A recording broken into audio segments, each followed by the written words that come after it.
Belf Jones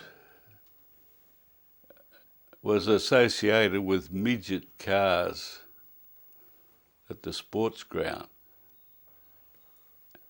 apparently, and came on the scene at Mount Druitt unbeknownst to most of us. The first we knew was that he had the lease of the property, and he continued to run race meetings as it had been happening for a few years after the war. He graded a circuit from the top of a gravel road around to the northern end of the airstrip, and that made it a complete circuit. It was after he ran a 24-hour race that the strip broke, the new section of the strip broke up badly, so the drivers some of the drivers, and myself included, used to go out there of a weekend and help him patch up the potholes. I used to take a truck out so I could cart the blue metal around to the various patches. During these operations, Belf Jones was on the scene, and he used to talk a fair bit.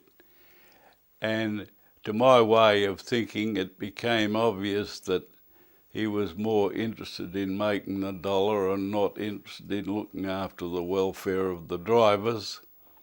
And I got the idea that we should have an agreement between the promoters, that was Belf Jones and his partner George Bell, and the drivers.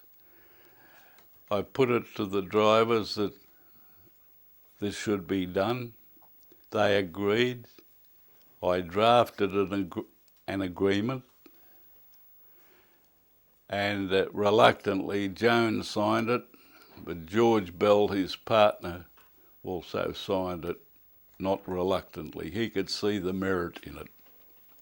After it was signed, I took that agreement to a solicitor and had it drawn up again in proper legal terms, which would be absolutely binding.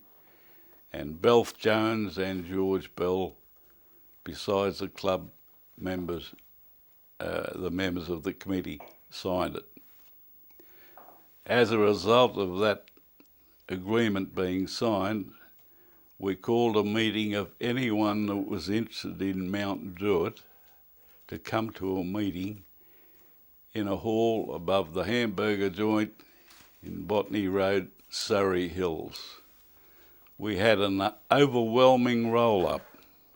I cannot say how many people were there, but it must have been 50 or 60 at least. As a result of that meeting, we formed a committee. Someone suggested a good name would be the Australian Racing Drivers Club.